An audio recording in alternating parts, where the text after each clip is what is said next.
Ashley. Hello, how are you? I am feeling a bit better. How are you? Doing well, thank you. I still am sick, but we're going to go with it anyway. Fine. You don't sound like it. Oh, thank you. Once I get talking, you'll notice. So It's the season. I tell you, it's been in our house for probably over 3 weeks now, and I've been sick for most of it. So I'm hopeful that it will start to die down and chill out because it's been a while since I've been sick. And, I've only been sick twice in the last 3 years, and that was twice with COVID, and that's it. Right. So I'm not thrilled, but yeah, hopefully it'll end soon. So how's your new year starting? Oh, we didn't party. We made cupcakes and had my twin's birthday the next day. So it's starting good. Sleep, and yeah, that's how I like to start the new year. Yes. Yeah. My husband went to bed at probably like 8:30, 9 o'clock, and I worked on a crochet project and watched TV. Yeah. No, I feel like those days are long behind me with 3 kids at home. It's like, no. Yeah, no, I know. I think only 2 of our kids, they're all adults now, but I think only 2 of them went to a New Year's Eve party, and they just went to a friend's house. So it was pretty low key for all of us, I think. Yeah. I think times have changed as well. I think sometimes COVID has helped us realize low key is maybe perhaps better, and we don't need all the flashy big things. Yeah, we did have fireworks going off at midnight though. And it wasn't just the like firecrackers, it was the big boom fireworks in our neighborhood. And I was like, really? Like, you need that? I don't understand.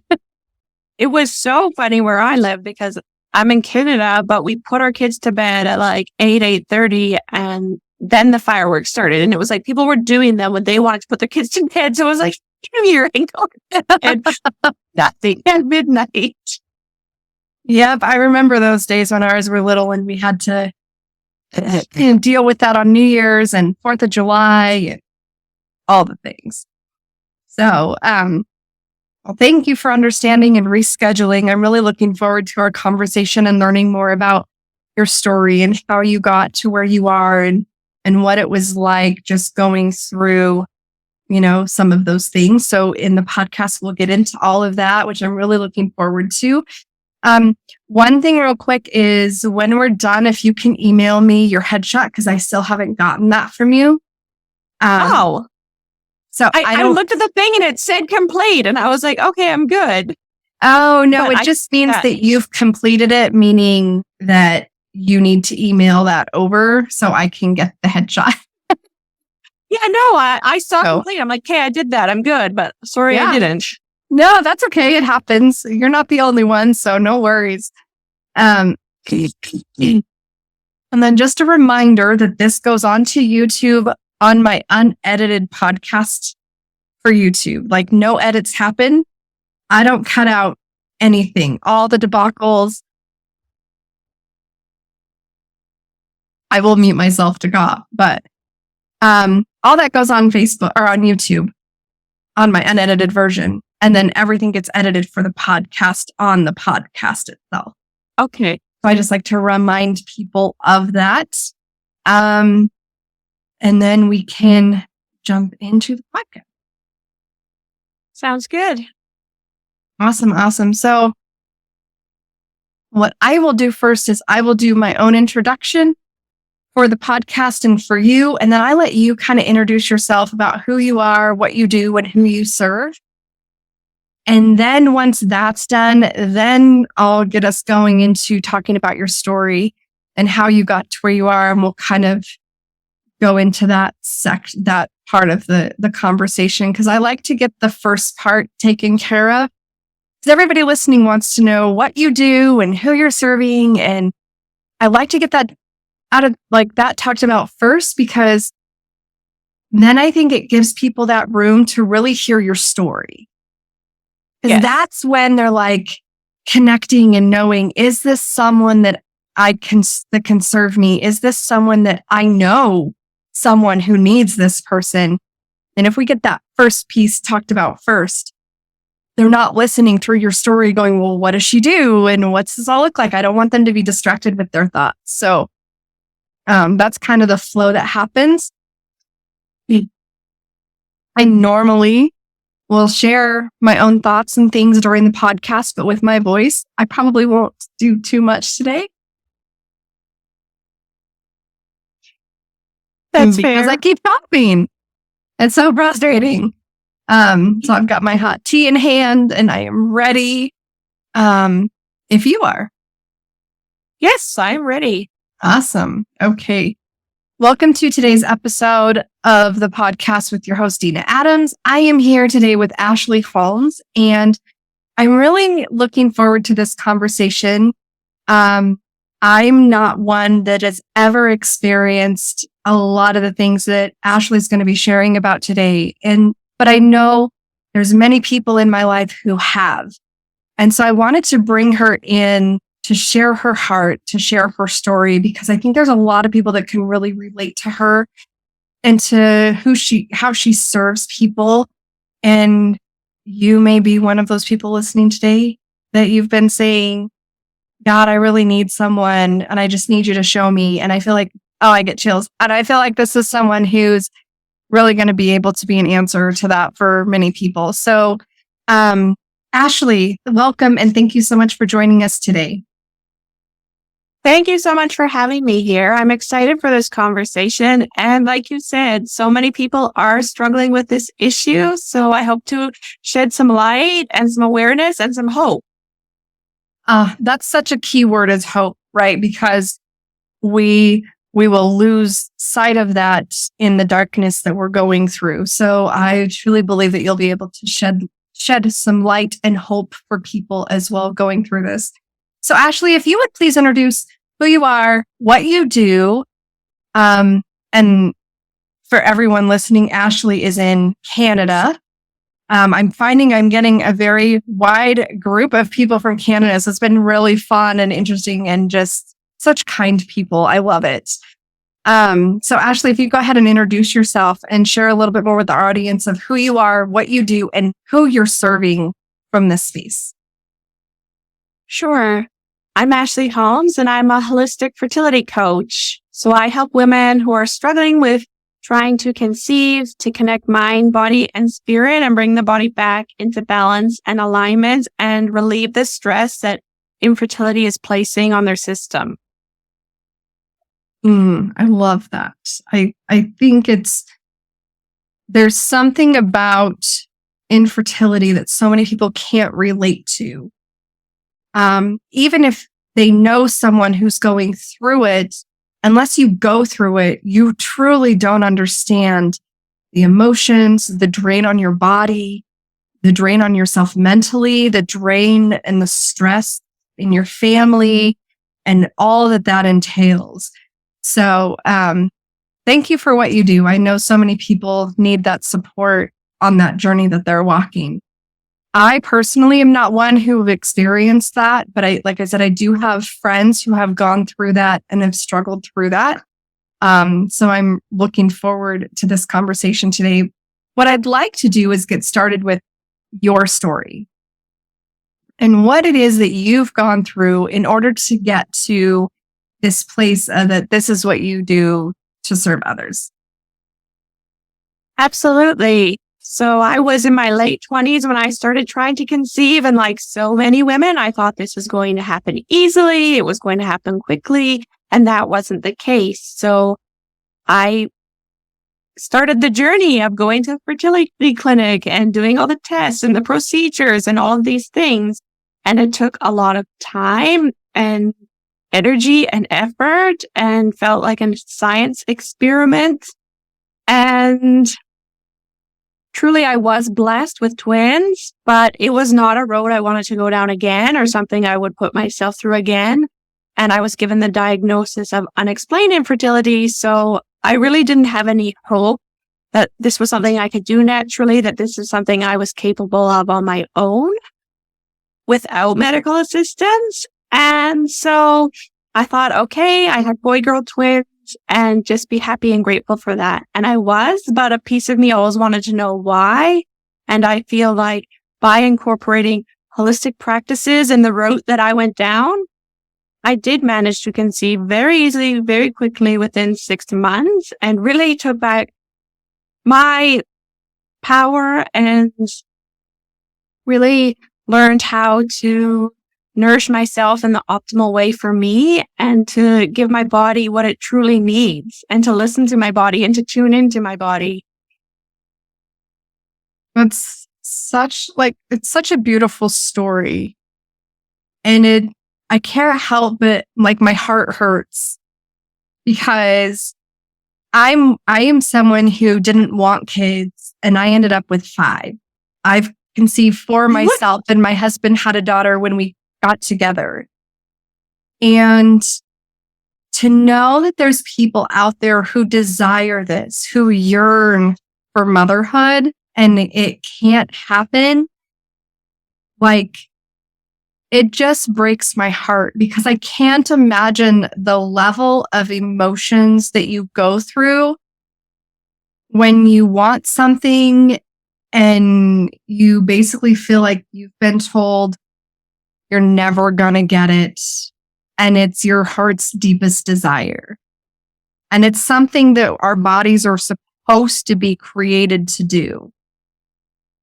And one phrase I've heard people say when they're going through this, and maybe you can help shed some light on this for others, is I don't feel like I feel like a piece of my womanhood is not there. And this is paraphrasing so many comments. But how do someone who isn't going through this, but maybe they're supporting someone, they are part of that support system for someone who is going through this. How do you help them be able to not so much comprehend and understand as though they're that other person, but understand from a disconnected place that there's part of you that you feel is almost like you weren't born with, right? There's a part of you that feels like there's something wrong with me or there's something missing or this grief that I can't have this and other people really can't comprehend. How do you help those support people through that kind of thing when they're trying to be supportive of someone going through this? I think it's so important to reinforce that they're not broken, that they don't need fixed, that there's nothing wrong with them, that, they are exactly where they are meant to be and experiencing what they're meant to experience at this point in time, and that there is a way to find peace and surrender within that, and so that it's not such a struggle, so it doesn't feel so forceful in that you're trying to make this happen, because it's truly not making it happen that allows for it to happen. It's kind of breaking those walls and those energy blocks down to really just know and trust and release the timeline of when and how, and know that when you put the energy and the effort and attention there, that it will happen when the time is right, but you can't force it to be. That's such a good point. And I think as a support person to someone else, it can feel really difficult to be able to say to someone and remind them that they're not broken, that this is how it is. And I will support you however I can without the other person feeling like, well, you don't understand anyway. So how can you even say that to me? And I feel like there's a lot of this, there's a lot of resentment in relationships when there's a woman who has been able to have kids to a woman who isn't able and desires. And the one who has is attempting to support their friend. And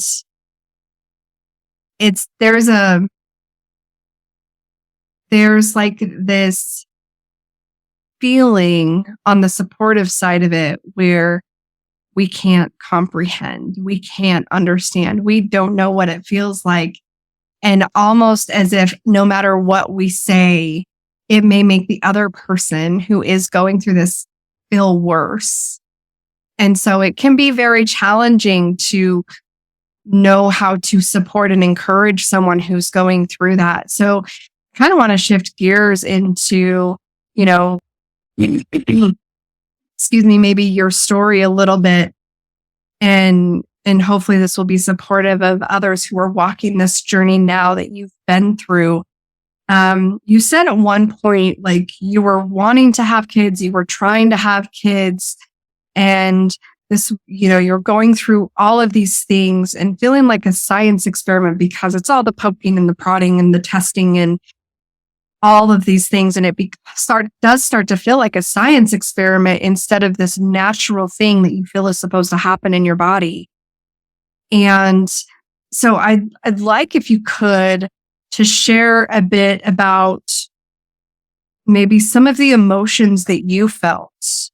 Because I think a lot of people, until they hear someone else say, I felt like this, these were some of the things that I experienced during that time, and maybe dig a little bit deeper, be a little bit more descriptive of what that felt like for you. And I think it will really help support other women in being like, oh, maybe that's something that I can relate to, and they won't feel so alone. Definitely. And you hit the nail on the head there by saying alone, because I felt very alone at the time when I was going through this and didn't feel like I had the support I wanted or needed. And every month sort of felt like a loss because, you were doing all of the things down to an art, down to a science, exactly as instructed. And, it wasn't happening. It wasn't working, and feeling quite hopeless, quite defeated, and thinking that in my circumstance, I felt like it all rested on my shoulders because the issue was with me and not my husband. So it was like, if this doesn't happen, then, it's my fault. And it felt like a large burden to carry and something heavy that weighed on me. Did you feel guilty? Absolutely. When it didn't happen? There is a lot of shame and guilt that goes along with infertility. And it's important to process and really take care of those emotions, because often they're held within and they're kept within, and our organs are housing our emotions. So you can use yoga, you can use meditation, you can use holistic practices to work through these things so you're not energetically holding on to them in your body. That's a really good point, which brings me to another question I wanted to ask is, a lot of my audience, because I'm very strong in my faith in Christ, and that's my foundation. Yet I hear someone talking about the holistic side of things and the natural side of things. And a question that would come up for me is, because of my faith, is this really someone I could work with? And so I'd love to know, like, how is it that because I know you work with anyone. It's not, it doesn't have to do with your faith, right? Like, you'll work with anyone who needs this support. And so maybe share like what you would say to someone who says, I don't know if I can do this because of my faith. I don't know if this is a practice I can do. How did you help them make that decision for themselves in that space to decide whether or not this is a good fit for them? Really, I invite them to my free community to see what it is I do, meditations I offer, and to just offer the piece of being open. Maybe you haven't explored this side of yourself or this part of yourself before, but it really just allows you to feel connected to yourself as you're going through this. So you're not disconnected, so you don't feel lost, so you don't feel hopeless. To really anchor in to your faith and trust in yourself and in your body, so that you're not begrudging your body, that you're not, talking negatively to yourself in your mind, because this hasn't happened yet. And I think that's a really great way, excuse me. And this is where I want to mention in the description of this podcast, you can find a link to Ashley's free classes and to her Facebook group and different things, so that if you are someone who is going through this and you're trying to find support from somewhere and you think this might be a good fit, you can check it out. There's no obligation to stay. There's no obligation to purchase anything. Yet Ashley really opens up this space for anyone who's seeking support and needing others to walk with in a kindness, in a loving space on this journey, because it is so extremely difficult on so many levels. Yes. And what that's I'd like, the holistic offering is that it is taking care of all of those levels. It is taking care of your nutrition. It is taking care of your mindset. It is taking care of your body. It's taking care of how you're breathing, how you're handling stress, ways that you can use and tools you can use to cope with the stress so that you have some ease and peace and calm within when things aren't turning out as you expected, and to really shift that attention and focus to take that self-care for yourself and to put yourself first, because that is often really hard for us to do as well, but so important. It is so important. And you say you're talking about self-care and putting yourself first. And you did this after, through fertility treatments, you have twins. And then after that, you get pregnant without fertility treatments, correct? So yes. Girl, let's talk a bit more about this, because a lot of people will say, well, I have kids, I have little ones, I don't have time for self-care. And I'm very big on self-care. So I'd like for you to share what do you mean by self-care in this space specifically? Because if you already have kids, you don't have a ton of time to yourself unless it's during nap time and while the kids are sleeping, or different things like that when you have a babysitter. So help some of these women who are in that place. Maybe they have had kids, they're trying again, they're going through the fertility treatments. Give us a picture of what this self-care looks like that you went through during that time that brought you to being able to conceive after you had already done fertility treatments, and this time you ended up not doing. I feel like that has been the biggest shift in my life, was to prioritize myself, my well-being, and to learn how to do that in the optimal way for me. Because what is best for me isn't necessarily what is best for anybody else. So it's for you to become your own teacher and your own guide, and to really realize how you feel after you eat certain foods. What could it be inflaming your system? And to take attention and notice of how all sorts of things in your day-to-day life are affecting you. And as busy as we all are, I'm a mom of 3 as well, but I still make that a priority, and it is non-negotiable. Every day I will get on my mat, and it doesn't matter what I do, but as soon as I'm on my mat, I don't want to get off my mat. So it's just been a practice for me. And it's not that everybody has to do yoga every day, but I meditate every day, and I've made it a practice to do that and to wake up before my kids and to start my day that way and to move through my day with that intention and in that mindset versus mom and, starting the day like getting pulled out of bed and go, go, go, go, go. It's a really different sort of way to shape your day. And it truly is the small habits that make the biggest changes and have the biggest effect in your life. And you may think, oh, how could that truly impact me so much? But it will. It creates a giant ripple effect in all the areas of your life. I think that speaks to intentionality, right?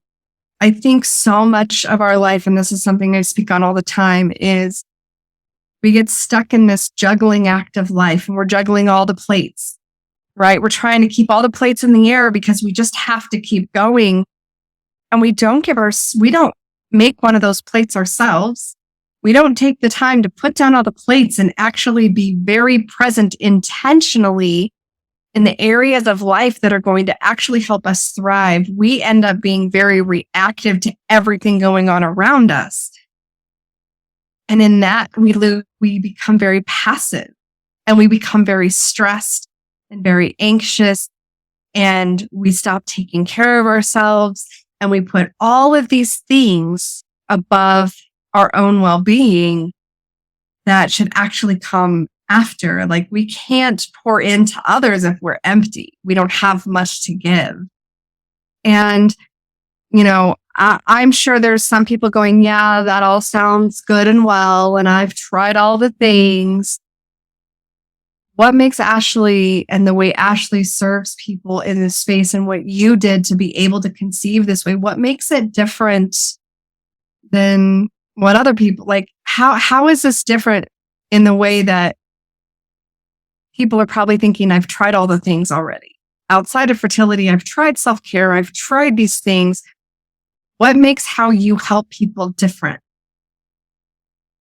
My program will change the rest of your life, not only with helping you to try to conceive, but to have the best way to nourish yourself. I use Ayurveda, so everyone is born with an inborn constitution. So to nourish yourself in an optimal way, there are yoga poses that serve you best. There is breath work that serves you best. You really will be set up for the rest of your life to optimally know how to look after yourself in the best way, if that's what you're seeking. But it means that you step up to the plate and you say, yes, I want this for myself. I want this to be a priority, and I want to know how to live a long and healthy life. And there are many, many options out there, but this isn't a quick fix. This is looking at long term and what you want. And I can just say from experience with my twins, it was stressful getting pregnant. It was a stressful pregnancy. It was an emergency C-section, and it was a long recovery. Whereas when I conceived naturally, it was an easy pregnancy, even though I was deemed geriatric at the time. My water broke. I gave birth naturally, and I was back at Baby and Me Yoga 10 days later. Night and day difference. So really knowing what you are truly capable of and allowing that for yourself and tapping into that inner wisdom and that inner power.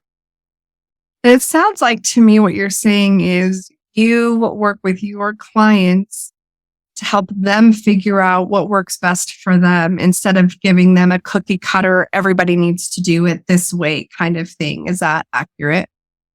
That is accurate. There is no cookie cutter. I meet my clients one-to-one where they're at and design a program for them that suits them best, that is going to help them in the best way. And that's why I feel like there's not enough support out there.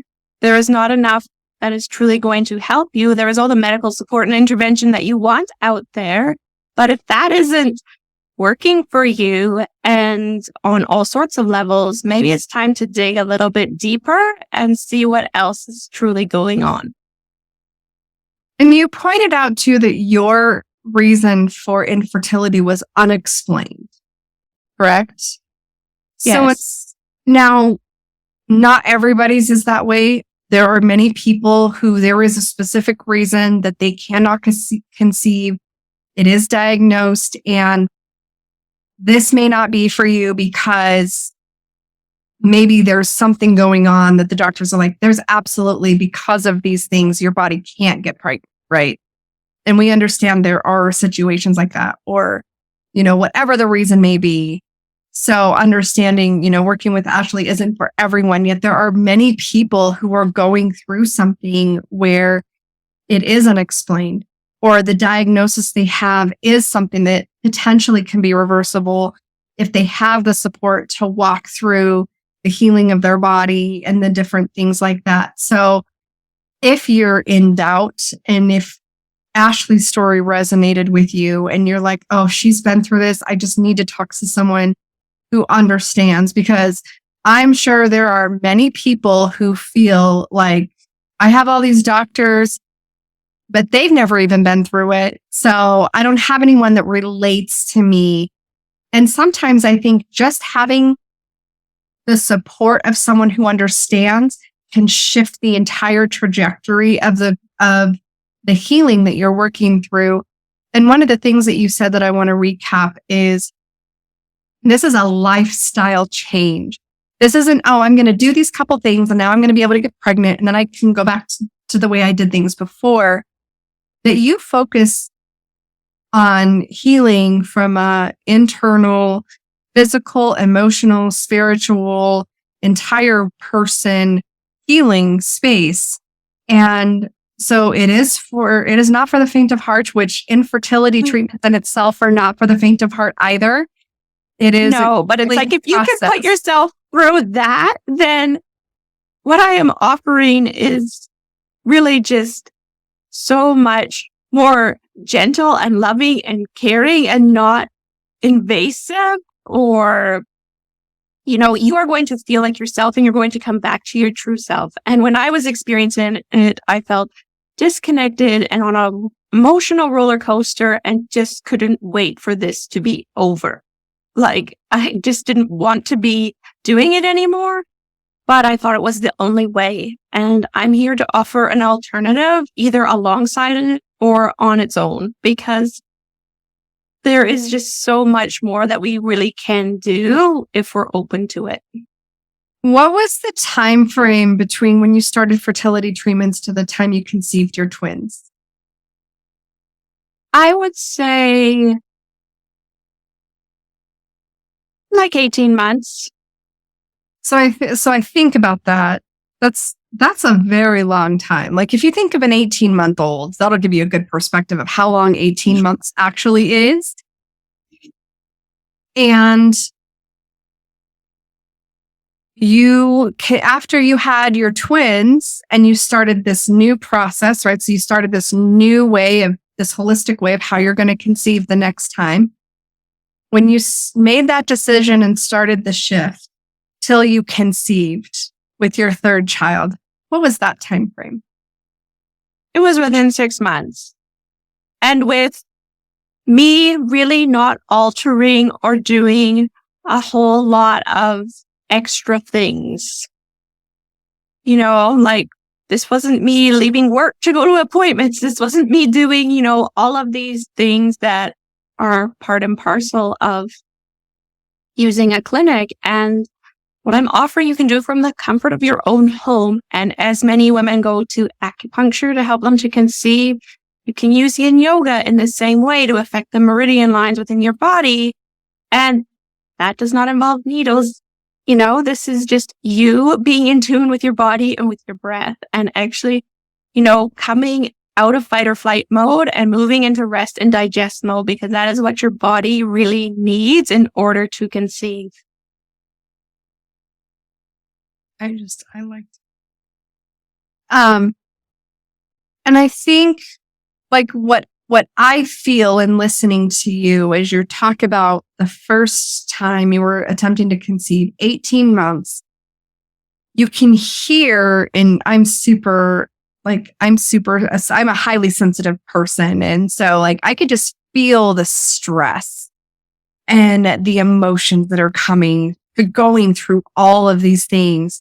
And then when you start talking about the 6 months leading into conceiving your third child, there's so much calmness around that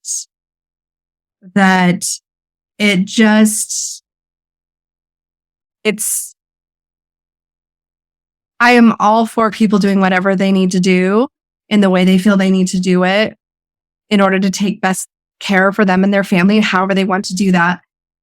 And it's nice to know that there's another option for people, because I think a lot of times people believe this is all I know, so this is the only option I believe there is, because even in their research, you can't always find the people that are doing other things in order to help you, and you don't know what you don't know. And so I truly hope this conversation brings awareness and hope to people that, okay, I've tried fertility treatments, I've tried acupuncture, I've tried these other things that are pretty well known in helping me conceive. And maybe you haven't been able to, or maybe you haven't been able to again. And you might be going through the same thing with as Ashley did, where it was an unexplained infertility. And this might be that thing that says, okay, I've got it in me to try one more thing. And if you're ready to put in the effort and the work that it takes to do all of that, shifting your lifestyle, hopefully working, if Ashley is a good fit for you, going through that would be a much less stressful process than, and hopefully get you the outcomes that you're looking for. Now, I know that there's no way to guarantee anyone's going to get pregnant because they work with you. However, this is to help women in a natural way to potentially be able to conceive if they're having infertility issues. It's not saying this is the end all be all. And I don't want people to like go into this with this, I don't want people to misunderstand the conversation, especially if you haven't heard the whole thing and you're jumping in and listening to pieces of the podcast. We want to make sure that, people understand this is another alternative option that you can potentially be able to, move through that infertility. So I think it's also important to remember that what we do now affects our egg quality 3 to 4 months from now. So really being mindful and paying attention. And, sometimes we think, oh, this doesn't matter, or I'm not pregnant this month. It doesn't matter. But all the little things that you do to care for yourself truly and to nourish yourself every day really do matter.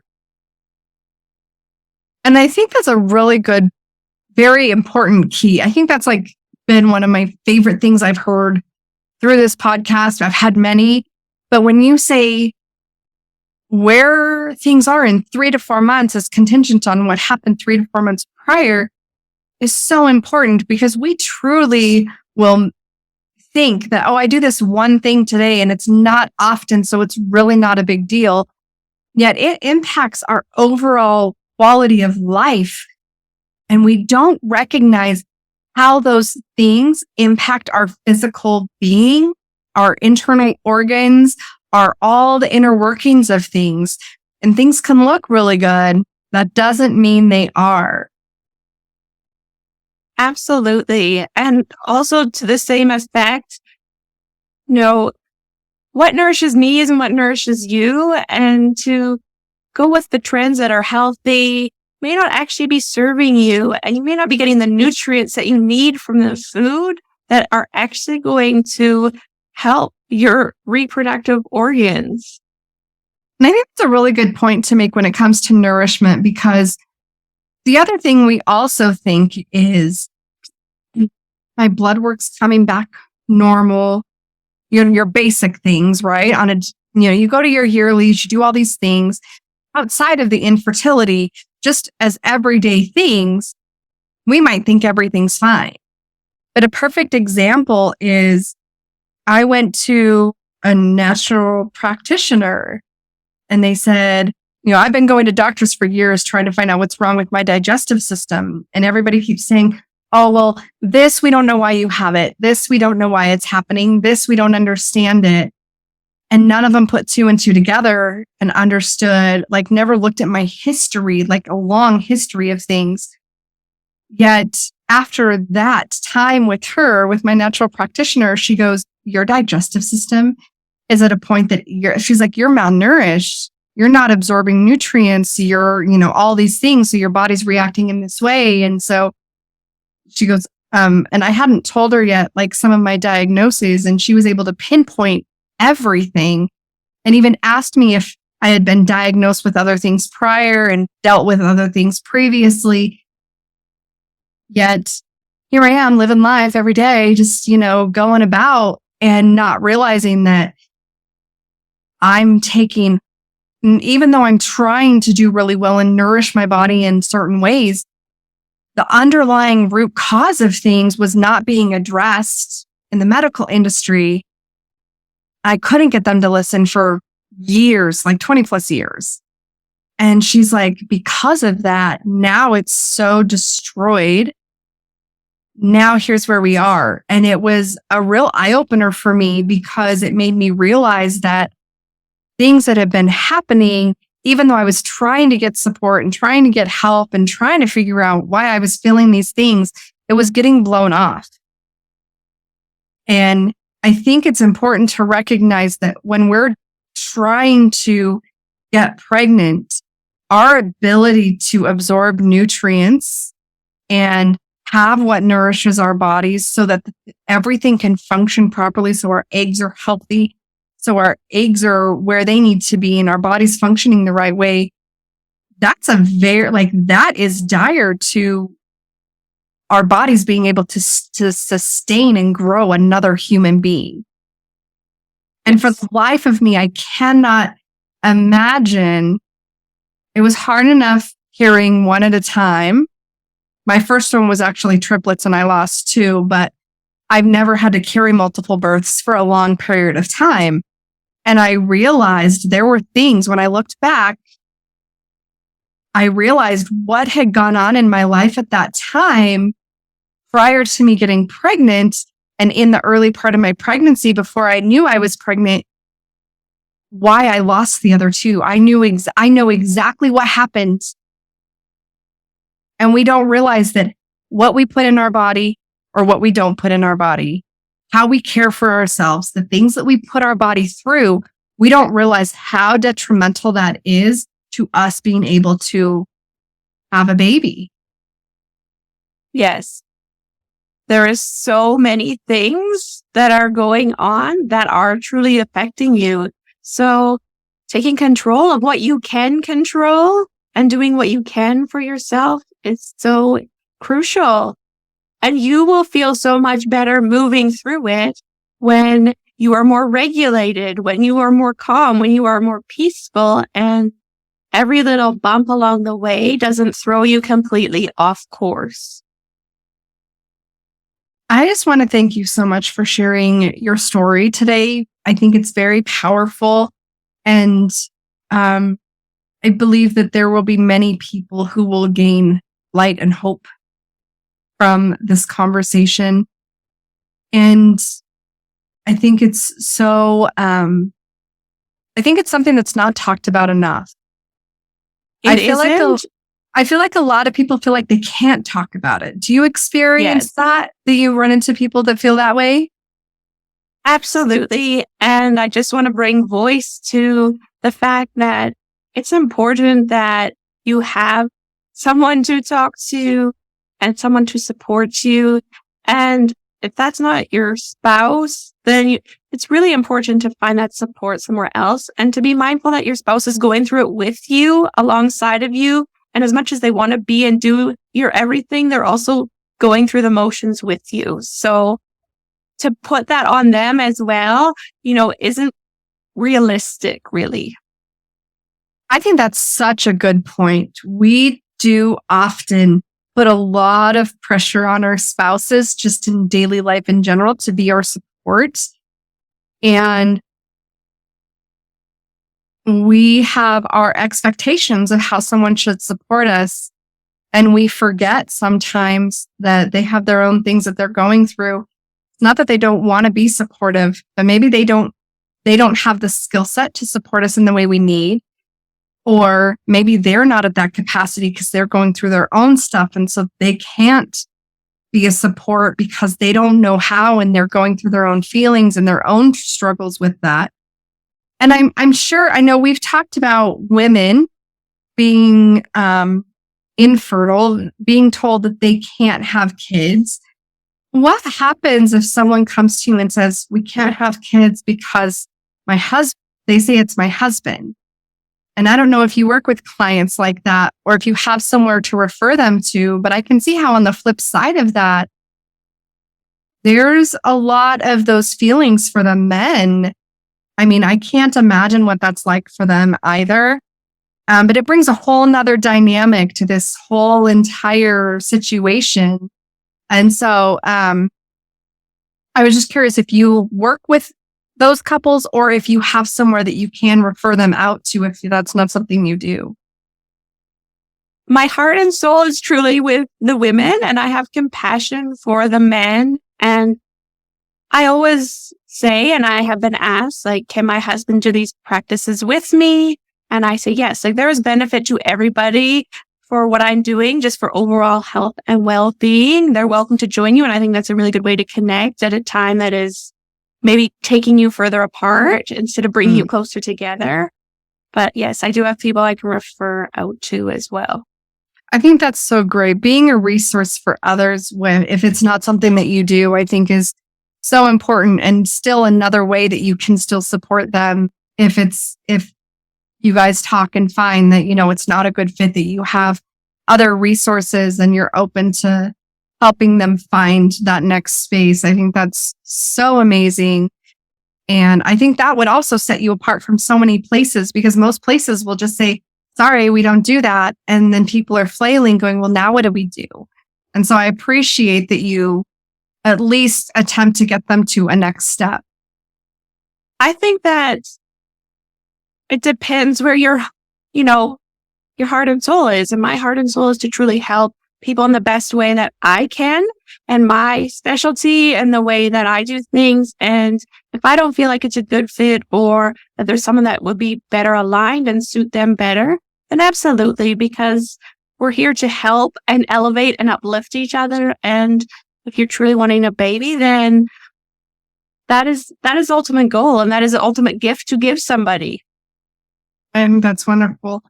Ashley, thank you so much for your time today, sharing your story and your expertise. I think it's just amazing. I hope that the people who need this will find this episode so that they can get the support that they need.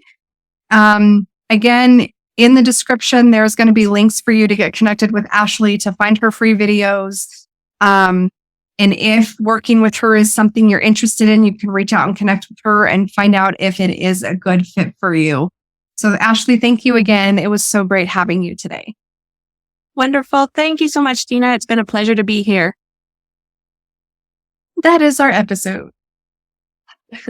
Awesome. Thank you. This was I think it was really amazing because, like I said, I don't think people talk about it enough. I think there's so much shame and fear and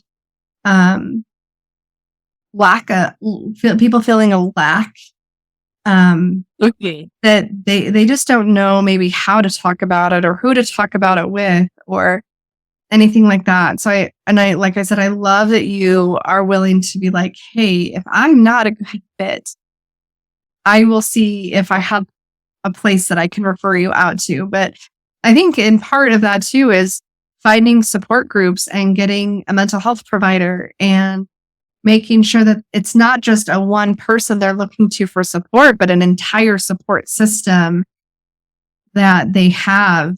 And I think that a lot of times we find that we just look to one person or, yes, things like that to support. One answer. Say that again. One answer, or, like, this is the only option, or if this doesn't work, then there's nothing else I can do. And to move from a fixed mindset to sort of an open mindset of like, what else is possible? What else can I try? What else can I do? And how can I feel better doing this? Because if you're feeling awful going through fertility treatments and drained and depleted, it's not setting you up for success. Right. So I was going to ask, how old are your kids now? My twins are turning 10 on Friday, and my little one is 4. Oh my goodness. Yeah. So the twins are 10.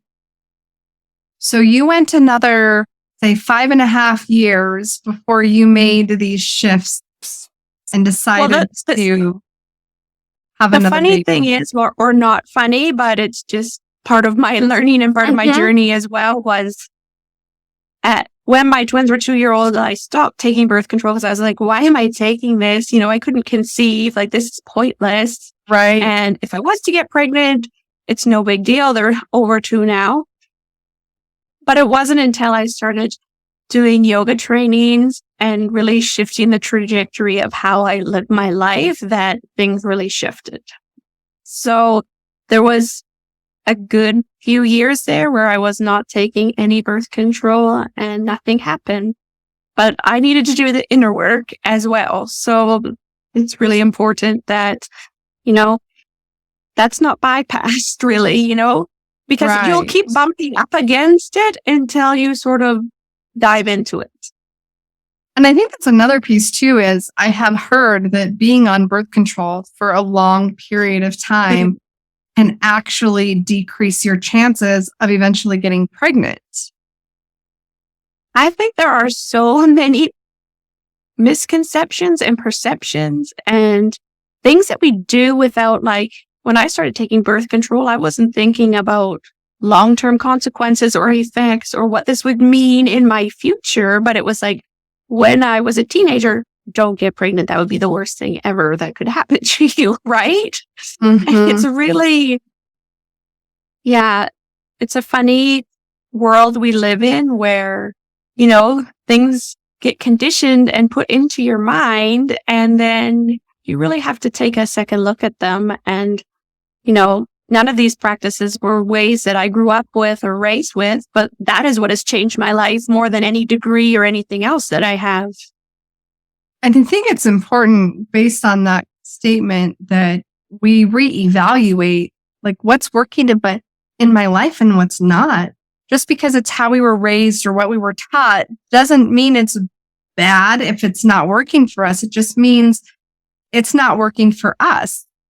And so it's okay to reevaluate and shift things and seek out things, new ways, different ways that resonate better with us and allows us to expand and always continue to grow as a person.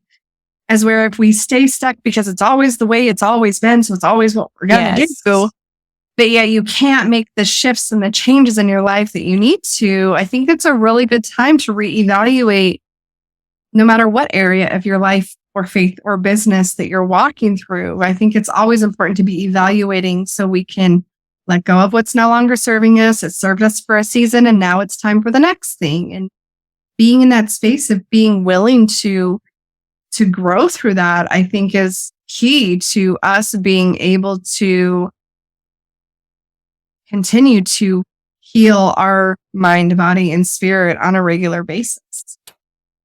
Definitely. It's really moving from like surviving into thriving and taking ownership. It's really stepping into like, this is my life, but this is how I want it to feel. This is what I want it to look like. And to let go of those things and see where your energy leaks are and your energy drains, and be mindful of that.